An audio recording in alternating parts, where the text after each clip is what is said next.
राहुल गांधी जी अपने बयान में कह रहे हैं सदन के अंदर आज के दिन कि भाई 29 बार डोनाल्ड ट्रंप कह चुके हैं कि मैंने सीज फायर कराया। अगर ट्रंप झूठ कह रहे हैं तो अपने भाषण में प्रधानमंत्री सदन में यह कह दें कि वो झूठ कह रहे हैं। प्रधानमंत्री बोल दें कि वो सदन में आकर बोल दें कि ट्रंप झूठ बोल रहे हैं। अगर वो साहस रखते हैं, if he has the courage, half of Indira Gandhi, यानी इंदिरा गांधी जी में जो साहस था अगर उनमें आधा भी है उसका, तो ऐसे में वो आकर के बस ये कह दें कि डोनाल्ड ट्रंप झूठा है, कि आपने सीज फायर नहीं करवाया। और बार बार इसी बात को दोहराया गया कि अगर उनमें साहस है तो बस वो इतना कह दें। ये असल मायने में कुछ इस तरह की घटना आज सदन में देखने को मिल रही थी जैसे सत्ता पक्ष और विपक्ष अलग अलग देशों से हों। अलग अलग देशों से मतलब अगर विपक्ष इस बात से पूरी तरह प्रभावित भी है, आहत भी है कि भाई हमने अमेरिका के कहने पर सीज फायर किया है, तो भी भारत में सत्ता पक्ष और विपक्ष को तो एटलीस्ट एक होना चाहिए था। आज भी विदेशी ताकतें हमें उसी तरह लड़वाने में और हमारे आत्मविश्वास को डिगाने में कामयाब होती देखी गई जो आज से पहले यानी आजादी के समय से पहले भी देखी जाती रही थी। सदन के अंदर जो विपक्ष के नेता का जो भाव था बोलते समय, वो प्रधानमंत्री को जो कि सत्ता पक्ष के लीडर हैं उनको इस तरह के कहना कि आप में साहस है तो कह क्यों नहीं देते, ये कहने का तर्क क्या है? आप देश के प्रधानमंत्री से विपक्ष के नेता होने के नाम पर जब चर्चा कर रहे हैं तो इसको बहुत अलग तरीके से रखा जा सकता था। इसे इस तरह से रखा जा सकता था कि प्रधानमंत्री पूरा देश जानना चाहता है, हम पूरे देशवासी इससे संबंधित हैं कि अगर हमने उनके कहने पर यह नहीं किया तो हमें एक सुर होकर के अमेरिका को बताना चाहिए कि हम तुम्हारी वजह से प्रभावित नहीं होते। लेकिन यहां सत्ता पक्ष और विपक्ष इस तरह झगड़ रहे थे जैसे विपक्ष किसी और देश की तरफ से अपने बयान रख रहा हो। विपक्ष का आज इस तरह से प्रश्न रखना, और हालांकि प्रधानमंत्री ने सबके जवाब दिए और प्रधानमंत्री इस तरह से जवाब देते हुए चले गए कि आज ऑपरेशन सिंदूर के सेकंड डे के डिस्कशन में स्कोर को उन्होंने 2-1 से सेटल कर दिया है। जहां सत्ता पक्ष के खिलाफ विपक्ष हावी हो रहा था, अब सत्ता पक्ष हावी हो जाएगा। इतना सारा कंटेंट आज प्रधानमंत्री नरेंद्र मोदी दे गए हैं, उस पर हम भी अभी 3-4 सेशन और कर सकते हैं। इतना उन्होंने मटेरियल दे दिया है, इतनी सारी चीजें निकाल निकाल कर दे दी हैं कि लीजिए पकड़िए कांग्रेस के काल के सारे कालखंड, कब कब आप लोगों ने क्या क्या किया। इंदिरा गांधी का साहस गिनाते हो तो बताओ फिर आपने इतनी सेना क्यों लौटाई थी, बताओ सियाचिन को देने की बातें आपने क्यों की थी। आज प्रधानमंत्री ने खींच करके अपोजिशन को उनका काल याद करा दिया है कि रुकिए, और पार्टियों को तो हम थोड़ा फिर भी रिएक्शन नहीं देंगे लेकिन कांग्रेस वाले तो हमारा बढ़िया रिएक्शन सुन लें। खैर, इसी बीच में राहुल गांधी जी के जो तमाम बयान रहे उसके बाद में प्रधानमंत्री का भाषण होना ही था। राहुल गांधी जी अपने ट्विटर पर आज शाम को यह बात डाल देते हैं कि 50% भी इंदिरा गांधी जी का दम है तो सदन में साफ कहें कि डोनाल्ड ट्रंप झूठ बोल रहे हैं। कह दें कि सीज फायर उन्होंने नहीं कराया था और ना ही हमारा कोई प्लेन गिरा था। सेना को अपनी छवि बचाने का जरिया मत बनाइए मोदी जी। एक तरह से यह कहा गया कि आप सेना के बहाने अपनी इज्जत को चमकाने में लगे रहते हैं, उसे अपनी इज्जत चमकाने का बहाना मत बनाइए। कुछ इस प्रकार से राहुल गांधी जी ने अपने हिस्से का आरोप लगा दिया। अब बारी थी प्रधानमंत्री की, और जब बारी प्रधानमंत्री की थी उससे पहले राहुल गांधी जी का एक और जो आरोप था उसे भी आप सभी को सुनना चाहिए और उसे इस तरीके से भी समझने की आवश्यकता है कि यह उकसावा सत्ता पक्ष को था, देश को था, या देश के अंदर रहते हुए देश को ही परेशान करने के लिए था। राहुल गांधी जी का एक प्रश्न जिस पर सभी को चिंतन करने की आवश्यकता है, जो कि मुझे ठीक नहीं लगा, वो प्रश्न यह था कि मैं कहता हूं आपने 35 मिनट के अंदर पाकिस्तान के सामने सरेंडर कर दिया। यह सवाल, यह किसी भी तरह से सदन की भाषा नहीं है।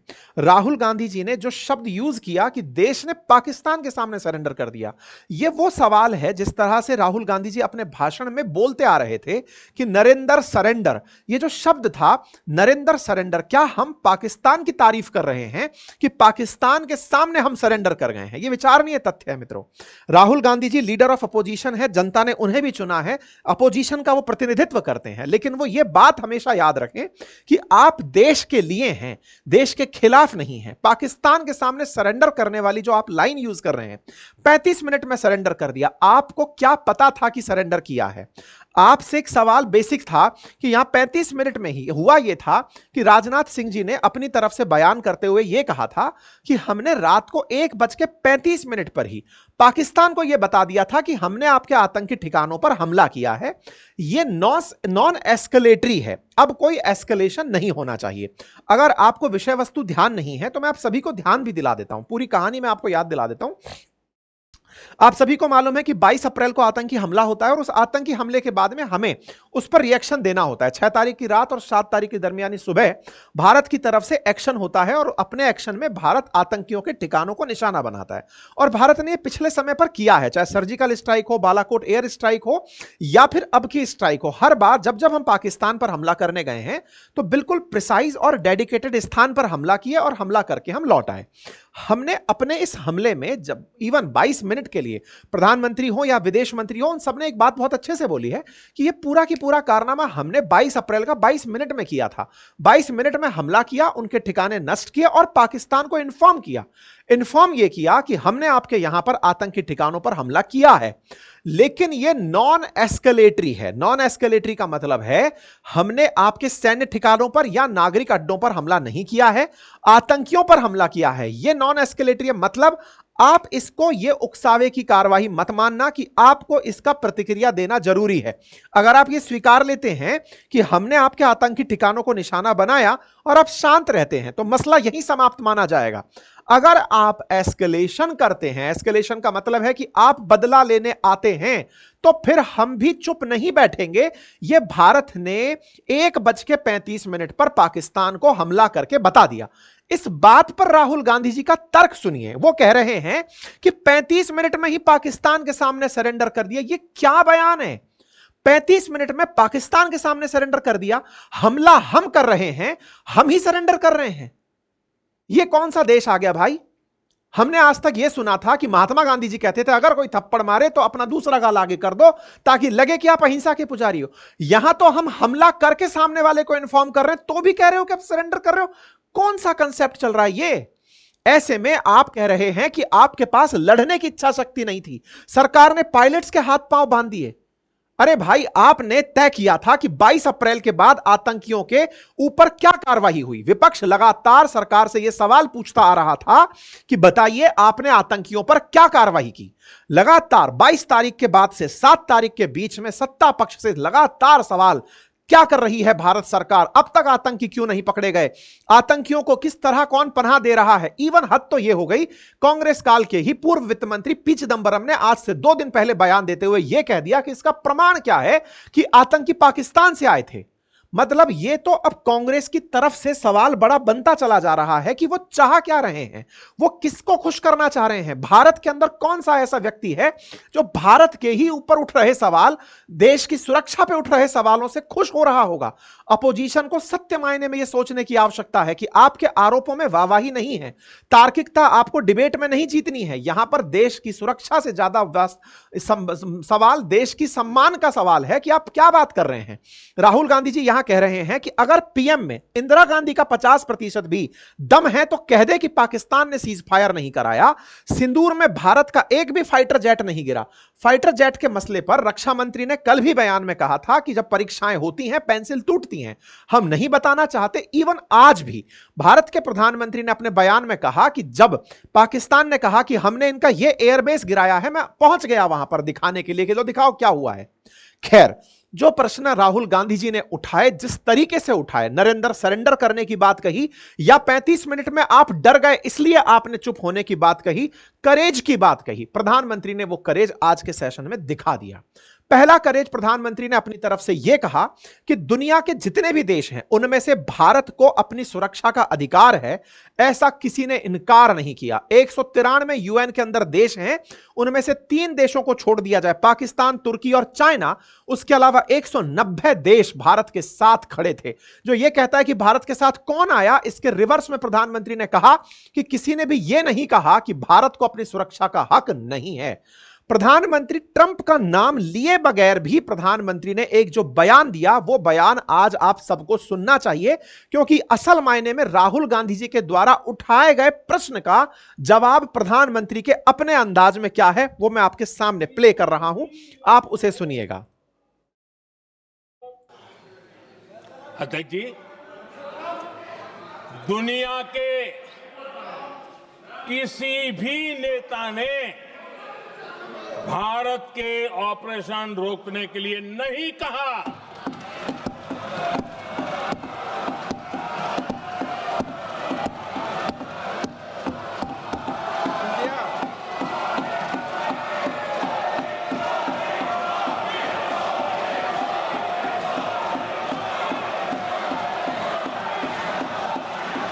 उसी दौरान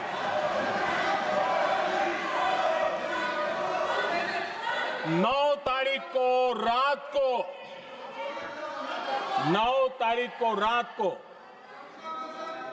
अमेरिका के उपराष्ट्रपति जी ने मुझसे बात करने का प्रयास किया। वो घंटे भर कोशिश कर रहे थे, लेकिन मेरी सेना के साथ मीटिंग चल रही थी, तो मैंने उनका फोन उठा नहीं पाया। बाद में मैंने उनको कॉल बैक किया। मैंने कहा कि आपका फोन था, 3-4 बार आपका फोन आ गया, क्या है? तो अमेरिका के उपराष्ट्रपति जी ने मुझे फोन पे बताया कि पाकिस्तान बहुत बड़ा हमला करने वाला है, ये उन्होंने मुझे बताया। मेरा जो जवाब था, जिनको समझ नहीं आता है उनको तो नहीं आएगा,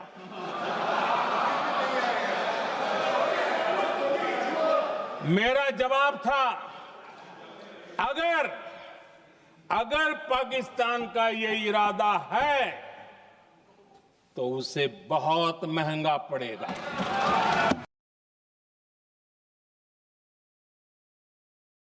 प्रधानमंत्री जी ने अपने बयान में 2 बातें बहुत स्पष्टता से कह दी, और उनमें पहला बयान था कि दुनिया का कोई भी देश हमसे सीज फायर की नहीं कहा, अर्थात सीधा सीधा जवाब डोनाल्ड ट्रंप को उठाकर भारत की संसद से, जहां पर कहने के लिए भारत के नेता शपथ खाते हैं कि वो यहां पर कुछ भी गलत नहीं कहेंगे। ऐसे में आज प्रधानमंत्री के द्वारा जो बातें कही गई वो डॉक्यूमेंटेड होंगी आने वाले टाइम में, कि ये सारी बातें हमें किसी ने नहीं कही कि हम सीज फायर करें। हां, 9 तारीख की रात को अमेरिकी उपराष्ट्रपति का मेरे पास 3 से 4 बार कॉल जरूर आया था। मैं अपनी सेना के साथ व्यस्त था, कॉल नहीं उठा पाया, रिटर्न कॉल किया और उनसे पूछा कि बताइए क्या कह रहे थे। उन्होंने कहा कि देखिए, मुझे सूचना है कि पाकिस्तान आप पर बड़े हमले की तैयारी कर रहा है। ऐसे में प्रधानमंत्री ने कहा कि अगर वो गोली चलाएंगे तो जवाब गोले में मिलेगा, यह हमारा जवाब है। अर्थात भारत ने अमेरिकी उपराष्ट्रपति को यह बात क्लियर कर दी थी। अब जब प्रधानमंत्री का यह बयान आता है तो पहला सवाल तो यही खत्म करते हैं कि क्या राहुल गांधी जी ने जो मुद्दा उठाया था कि आप में 50% भी इंदिरा गांधी का साहस है, तो सदन में आकर के कह दीजिए कि किसी ने सीज फायर नहीं करवाया था। प्रधानमंत्री ने आकर कह दिया कि किसी ने सीज फायर नहीं करवाया था। लेकिन यह दूसरा सवाल, आपने डोनाल्ड ट्रंप का नाम नहीं लिया। तो मैं आपको बता दूं मेरे प्यारे साथियों, प्रधानमंत्री की भाषण शैली की यह अद्भुत कला है कि वो कभी भी किसी का नाम नहीं लेते, अपने अपोजिशन में खड़े नेताओं तक का नाम नहीं लेते। आज तक भी प्रधानमंत्री ने शायद ही कभी राहुल गांधी का नाम भी अपने मुंह से लिया हो।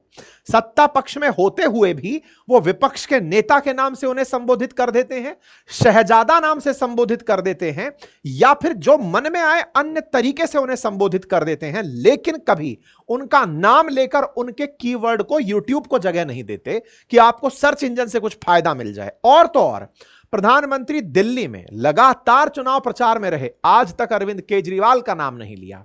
वो तमाम प्रकार की बातें बोल देंगे कि सत्ता का परिवर्तन करने कुछ लोग आए थे, ये था वो था, नवाचार करने आए थे, राजनीति में भ्रष्टाचार करने लगे, शब्द सारे यूज कर लेंगे, लेकिन आपको व्यक्ति का नाम नहीं लेंगे। प्रधानमंत्री की भाषण शैली में वो नाम केवल उन नेताओं के ले रहे हैं जो पास्ट हो चुके हैं। वर्तमान में वो नाम किसी को भी कीवर्ड में देना ही नहीं चाहते कि इनका नाम इनके मुंह से निकला था, ताकि पता चले उनके नाम से उनका नाम जुड़ करके और ज्यादा वायरल हो जाए। नहीं चाहिए वायरलिटी। भाई साहब, ये नेहरू जी का नाम ले लेते हैं, इंदिरा जी का नाम ले लेते हैं, पटेल साहब का नाम ले लेते हैं, लेकिन ये वर्तमान में किसी नेता का नाम अपने मुंह से नहीं लेते। संभवतः आप इस बात से एग्री भी कर जाएं। तो प्रधानमंत्री ने जब यह बयान दिया, इसका सीधा मायना है, जब वो बोल रहे हैं कि 3 देश, तो इसका मतलब सीधा संदेश है जो कि हमारे विदेश मंत्री बोल चुके हैं, रक्षा मंत्री बोल चुके हैं, कि तुर्की, चीन और पाकिस्तान, इन 3 को छोड़कर 190 देशों ने भारत के रक्षा के अधिकार को गलत नहीं बताया। नंबर 1, यहां पर पहला स्टेटमेंट क्लियर कर दिया। नंबर दूसरा, ट्रंप को झूठा कहने की अगर बात थी तो यहां पर स्पष्ट था कि वो साफ कह रहे थे कि हमें किसी ने नहीं कहा, और जेडी वेंस का हमारे पास कॉल आया। अब बात आती है कि प्रधानमंत्री ने यह बात सदन में कह दी, लेकिन सत्ता पक्ष की बातों को मान कौन रहा है? ऐसे में अगर अपोजिशन यह सवाल उठाती है कि क्या वाकई में यह बात थी या फिर यह मनगढ़ंत कहानी थी, तो चलिए मैं अब आपको तथ्यात्मक जानकारी जो मीडिया में उन दिनों चल रही थी वो एक बार दिखाता हूं। देखिए, पहलगाम की घटना के बाद प्रधानमंत्री, आपको याद होगा, उन दिनों गल्फ की यात्रा पर थे। 22 तारीख की घटना घटती है, सऊदी पहुंचे ही थे, तुरंत लौटकर वापस आते हैं और तुरंत सीसीएस की मीटिंग बुलाते हैं। कैबिनेट कमेटी ऑन सिक्योरिटी की बैठक होती है, तस्वीरें बाहर आती हैं। 22 अप्रैल के तुरंत बाद 23 अप्रैल की ये तस्वीरें होती है कि ये गलत हुआ है। एस जयशंकर साहब लगातार उस बीच में दुनिया भर के देशों को यह बताने में कामयाब होते हैं अपनी विदेश नीति के माध्यम से कि हम पर आतंकी हमला हुआ है और हमें आत्मरक्षा का अधिकार है। हमारी आत्मरक्षा आतंकियों ठिकानों को निशाना बनाकर ही पूरी होगी। यह बात हमने अमेरिका के विदेश मंत्री को भी साफ साफ सीधे शब्दों में कह दी। हमने अपनी तरफ से यह बात 7 तारीख को संदेश में प्रूव कर दी ऑपरेशन सिंदूर के माध्यम से कि दुनिया को पता होना चाहिए कि टेररिज्म पर हमारा 0 टॉलरेंस है। ऑपरेशन सिंदूर करके हमने 7 तारीख को इसे शुरू कर दिया।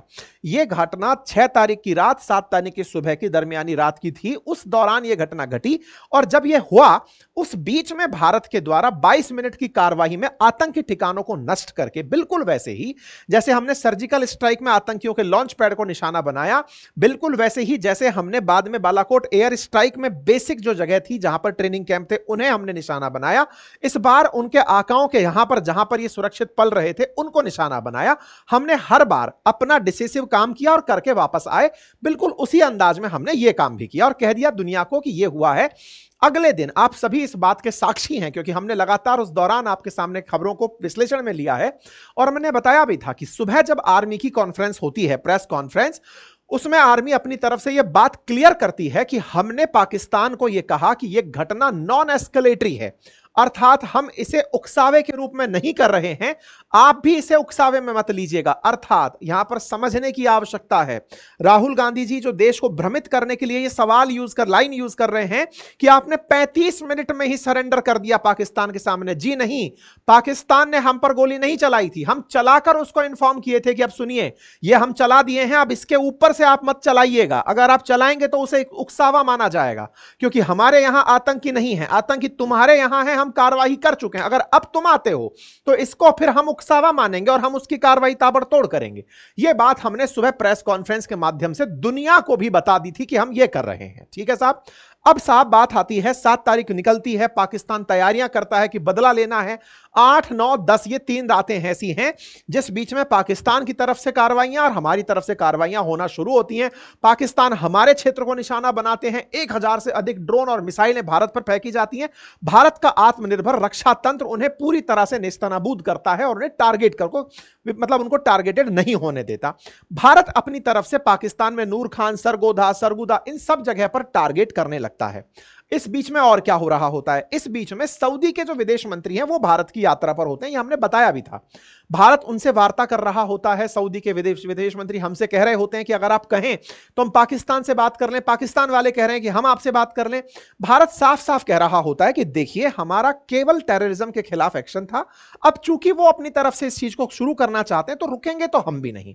भारत इस बात को भी बहुत अच्छे से स्पष्ट कर देता है। भारत की स्पष्टता बिल्कुल इस तरह चल रही होती है जैसे दुनिया को हम एकदम ट्रांसपेरेंट अंदाज में करने से पहले बता रहे थे, करने के बाद बता रहे थे। अब इसमें जेडी वेंस का नाम कहां से आता है जो प्रधानमंत्री ने आज अपने उसमें लिया है, उसको भी आके चेक कर लेते हैं। देखिए जेडी वेंस, आपको याद होगा जिस समय भारत में आतंकी हमला हुआ उस समय वो अपने परिवार के साथ भारत घूमने आए हुए थे।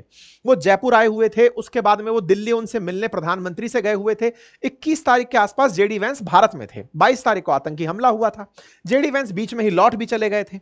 जेडी वेंस का प्रधानमंत्री ने घर में बढ़िया स्वागत किया था। जेडी वेंस की पत्नी भारतीय मूल की हैं, उनके बच्चों को बहुत अच्छे से प्रधानमंत्री मिले थे। इस पर जेडी वेंस की पत्नी ने यह कहा था कि उन्हें ऐसा लगा कि उनके बच्चों को दादा का प्यार मिल रहा है। कुछ उस तरह की आत्मीयता के साथ पीएम मोदी उनके बच्चों से मिले थे। तो अमेरिका को यह था कि जेडी वेंस की प्रधानमंत्री मोदी के साथ केमिस्ट्री अच्छी बन चुकी है, क्योंकि ताजा ताजा वो मिलकर आए हैं।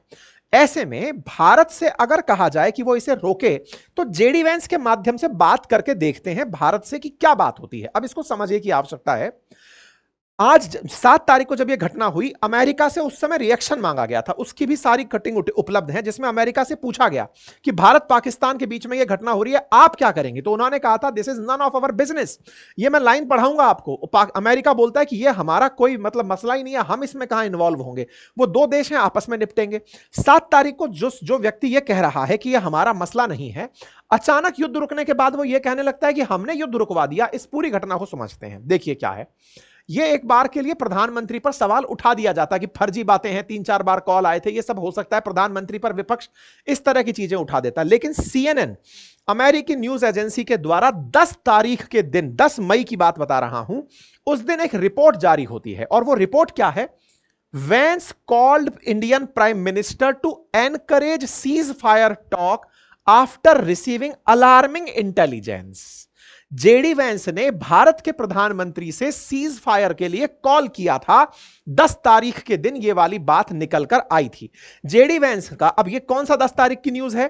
9 तारीख की रात की बात हो रही है ये सब। क्यों? क्योंकि 10 तारीख को तो सीज फायर रियल में हो गया था, तो 8-9 के बीच में तो सारा खेला चल रहा है।